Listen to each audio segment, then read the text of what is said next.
Hello friend, sociology with Dhruv Dikshit channel में मैं ध्रुव कुमार दीक्षित आज आपके साथ विश्व के एक पुराने मात्र सत्तात्मक परिवार की चर्चा करूंगा।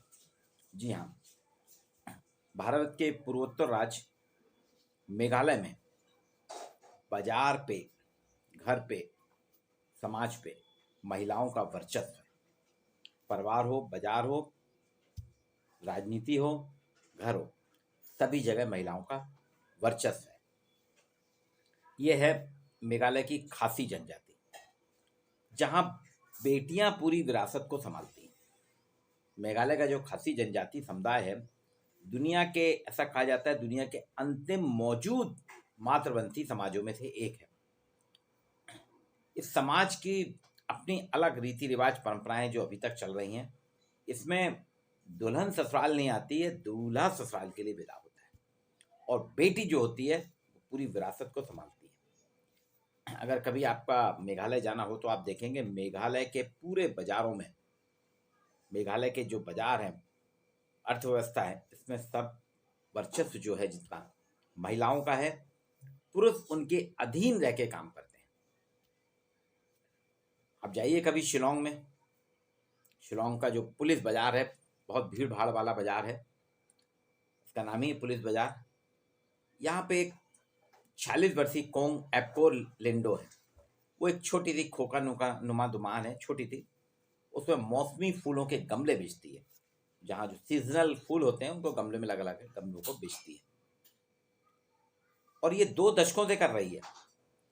इनसे जब बात हुई तो इनका कहना था कि मेरी माँ भी इसी बाजार में फूल बेचती थी, और उसी फूल के बेच के, फूलों के गुलदस्ते, फूलों के गमले बेच के हम अपने परिवार का खर्च चला रहे हैं। एपकोर कहती है पिछले 2 दशकों में कुछ भी नहीं बदला है।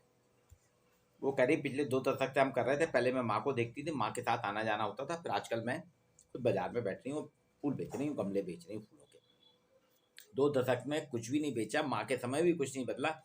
बदलाव हुआ है, अब लोग बाग प्लास्टिक के कार्ड का उपयोग कर रहे हैं पैसे देने की जगह।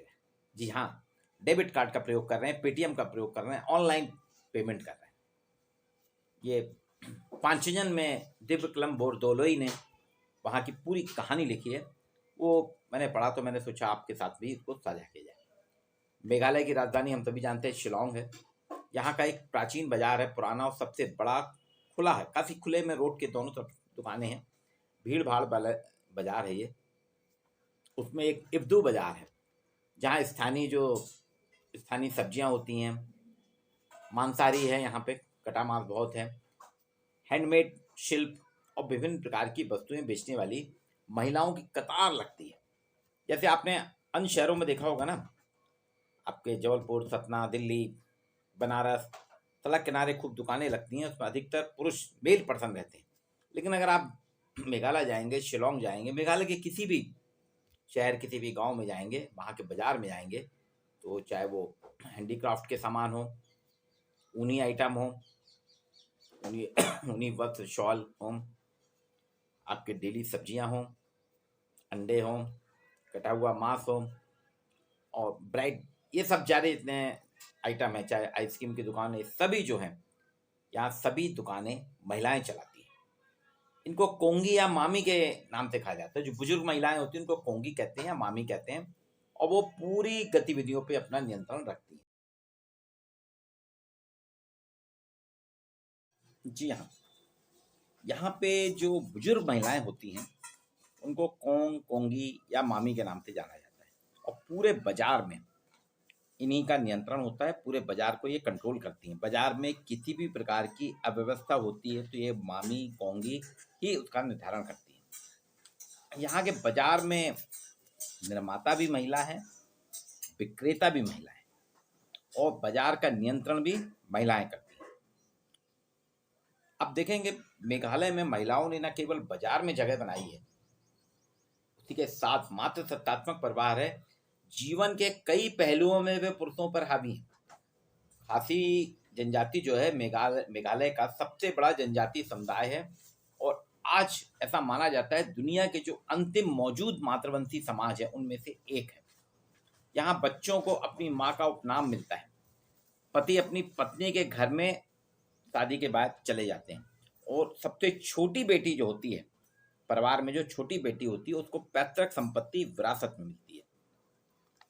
ये जो मातृवंशी समाज है दुनिया में बहुत कम बचे हैं, उनकी जितनी भी समानताएं हैं उन सभी के साथ खासी की भी समानता है। धन संपत्ति माता से उनकी पुत्रियों के पास आती है, विदेशों में भी अन्य जगहों में भी यही हाल है। परंपरागत रूप से खासी परिवार जो है एक घनिष्ठ विस्तारित परिवार या कुलों में रहते हैं, छोटे छोटे कुलों में रहते हैं, जिनको परिवार कहते हैं या समुदाय कहते हैं। बच्चे अपनी माँ का उपनाम लेते हैं, इसलिए बेटियां कबीले की निरंतरता सुनिश्चित करती हैं। बेटियों में जो सबसे छोटी बेटी है उसको छोड़कर अन्य को अपने पुश्तैनी घर या बाहर जाने की आज़ादी है। सबसे छोटी बेटी को खासी भाषा में खड़क कहा जाता है, जो संपत्ति की संरक्षक होती है। संपत्ति उसी के उसमें रहती है।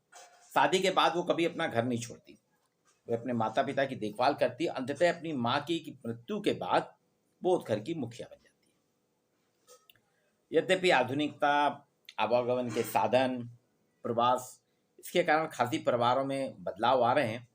ब्रिटिश उपनिवेशवाद, मिशनरी शिक्षा के दौरान कई खासी परिवारों ने कस्बों और शहरी क्षेत्रों में काम की तलाश में अपने गांव को छोड़ दिया और एकल परिवारों का उदय हुआ, तो मातृवंशी शक्ति का ह्रास होने लगा।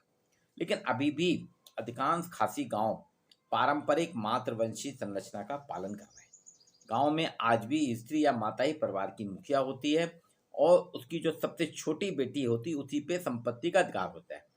लड़कियां शादी करती हैं और दूल्हे को अपने घर ले आती हैं। जब आप देखेंगे हमारे यहाँ देश में एक ऐसा समाज है जहाँ बेटा शादी के बाद घर छोड़कर अपनी ससुराल चला जाता है। बाकी अगर पितृवंशी समाज में होता है तो उसको बहुत ताने मिलते हैं, अरे ये घर जमाई बन गया, बीवी के टुकड़ों पे पल रहा है, ससुराल के टुकड़ों पे पल रहा है, इस प्रकार की बातें होती हैं। लेकिन मात्र सत्तात्मक परिवार है खासी में, हर लड़के को वहीं जाना पड़ता है अपने ससुराल में। जैसे जैसे खासी परिवार कस्बों में स्थानांतरित होते हैं, अपने बड़े घनिष्ठ कुलों से दूर होते हैं और माताओं पर उनका बोझ पड़ता है। मातृवंशी जो खासी परंपरा है, इसमें पुरुष अपनी पत्नी से अलग होता है, बच्चों की देखभाल करने के लिए वो बाध्य नहीं होता। यहाँ बच्चे को देखभाल के लिए उसमें बाध्यता नहीं है। बच्चे की देखभाल, परिवार की देखभाल, परिवार के पालन पोषण की बाध्यता महिला पे ही होती है। यहाँ पे महिला प्रधान परिवारों में वृद्धि हुई है। यहाँ के एक बान करके हैं, वो कहते हैं अतीत में विस्तारित जो परिवार थे प्रत्यक्ष माँ का समर्थन करते थे, लेकिन अब छोटे छोटे परिवार हैं जिसमें माँ को खुद निर्भय रहना पड़ता है। यहाँ भी परिवारों की में संख्या घटती जा रही है, आबादी घट रही है। अब खासी ना तो दहेज लेते हैं ना देते हैं। इनके पास, महिलाओं के पास जो है विरासत के अधिकार होते हैं। देश के बाकी हिस्सों की तुलना में ये ज़्यादा स्वतंत्र है। महिला स्वतंत्रता की बात करें तो भारत के अन्य राज्यों या अन्य महिलाओं की तुलना में खासी महिलाएं ज़्यादा स्वतंत्र हैं, उनमें फ्रीडम ज़्यादा है। इसलिए आप देखेंगे वो बेहतर तरीके से रह रही है। शिलांग के नॉर्थ ईस्टर्न हिल यूनिवर्सिटी के एक शोधार्थी हैं रक्तिम दत्ता, वो कहते हैं शिक्षा और आर्थिक मजबूरियों के कारण धीरे धीरे चीज़ें बदल रही हैं, जिससे नई स्थितियां बदल रही। ये बात मैंने भी पहले कही थी कि आधुनिकीकरण, शिक्षा के संसाधन बढ़ते जा रहे हैं, संचार साधन बढ़ रहे हैं, आवागमन के साधन बढ़ रहे हैं, प्रवास, माइग्रेशन बढ़ रहा है। तो माइग्रेशन बढ़ने से यहाँ पे भी बदलाव होना शुरू हुआ है। यहाँ के जो खासी लोग हैं नौकरी के लिए बाहर जाने लगे। जब वो दूसरे शहरों में जाते हैं, दूसरी जगह जाते हैं, तो वहाँ की परंपराओं का पालन करने लगते हैं। लेकिन जो वहाँ गांव में रह रहे हैं उनमें कोई ज़्यादा बदलाव नहीं हुआ। प्रवास जरूर, माइग्रेशन, मैंने कहा ना, माइग्रेशन के कारण काफ़ी कुछ बदलाव हुआ है। टेक्नोलॉजी ने काफ़ी कुछ बदलाव किया है। शिक्षित लोग शिक्षित युवा शहरों में जाते हैं और वहाँ आकर्षक काम के अवसरों की तलाश में अपने घर छोड़ रहे हैं। इससे खासी परिवार के जो दादा दादी, माता पिता को डर है।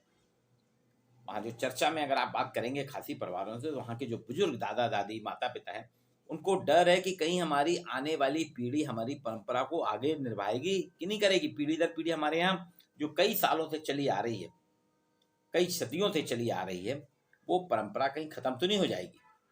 एक दूसरी चीज और हुआ है, यहाँ पे मिशनरीज का प्रभाव था अंग्रेजों के समय से। पश्चिमीकरण, ईसाईयत के प्रभाव के कारण खासी परिवार कुछ ने अपनी शाखाओं से कन्वर्ट हो गए हैं और वो ईसाई थे। तो उनके यहाँ देखिए, उनके रीति रिवाज ईसाइयों के जैसे हैं।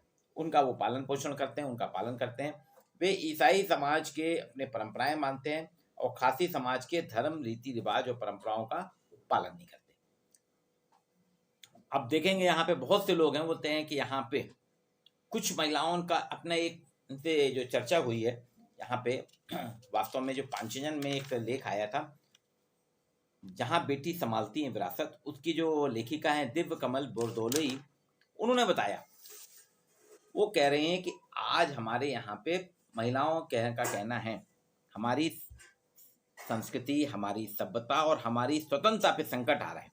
बर्निहाट शहर की एक महिला कार्यकर्ता, उसने कहा हाल के वर्षों में खासी पुरुष जो हैं वो प्रवासिता के कारण बाहर जाने लगे। संचार साधन है, टीवी है, वीडियो है और एक स्थान से दूसरे स्थान आना जाना सुगम हुआ। तो जब बाहर से आते हैं दूसरे समाजों से, तो वो यहाँ पे सदियों से जो हमारी मात्र सत्तात्मक सभ्यता या परंपरा चली आ रही उसको उखाड़ फेंकना चाहते हैं।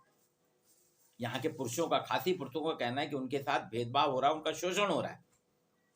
भले ही खासी समुदाय मातृवंशी हो, लेकिन आप सोचिए कि उनके मन में ये भाव आ रहा है, अर्थात महिलाएं इतनी सशक्त नहीं है जितनी हम सोचते हैं।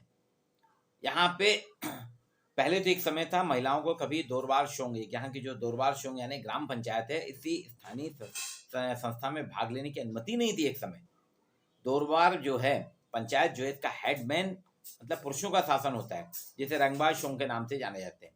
इसलिए पुरुषों को समान संपत्ति देने का ये लोग नए नए कानून ला रहे हैं कि पुरुषों को भी समान संपत्ति मिले, परिवार में लड़की के साथ साथ पुरुषों को भी मिले।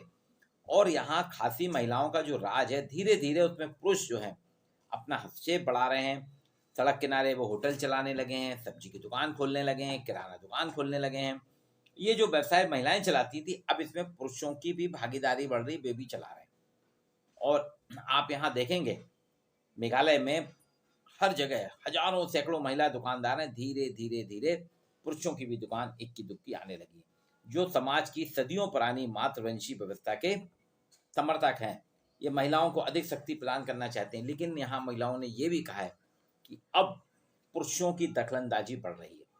नहीं तो इसके पहले तक क्या होता था, बाजार में पुरुष जो होते थे दुकान में सामान उठाने धरने, सामान की मेंटेनेंस का काम करते थे, बाकी पैसे का लेन देन, जो बातचीत करना, बेचना, तौलना, ये सब महिलाएं करती थी। तो ये कभी भी अगर आपका जाना हो नॉर्थ ईस्ट में तो मेघालय जाइए, घूमिए पर्यटन की दृष्टि से, लेकिन अकादमिक दृष्टि से आप किसी भी एक खासी गांव में जाके वहां पे खासियों का अध्ययन करेंगे तो आपको खासी जो मातृ सत्तात्मक समाज है उसके बारे में बहुत सी जानकारियां मिलेंगी। मातृ सत्तात्मक समाज के बारे में समाजशास्त्र में काफ़ी पढ़ाया जाता है, लेकिन आज आपके साथ मैंने चर्चा की कि मेघालय एक ऐसा राज्य है पूर्वोत्तर का जहां मातृ सत्तात्मक परिवार जो हैं चल रहे हैं। विश्व की पुरानी मातृ सत्तात्मक सत्ता में से एक मेघालय की खासी भी है, जिसमें महिलाएं ही निर्माता हैं, महिलाएं ही विक्रेता हैं और महिलाओं के हाथ में ही सारी शक्ति है। लेकिन समय के साथ साथ अब इसमें थोड़ा अंतर आ रहा है। आज के लिए इतना ही। मेरी वीडियो को लाइक कीजिए, सब्सक्राइब कीजिए।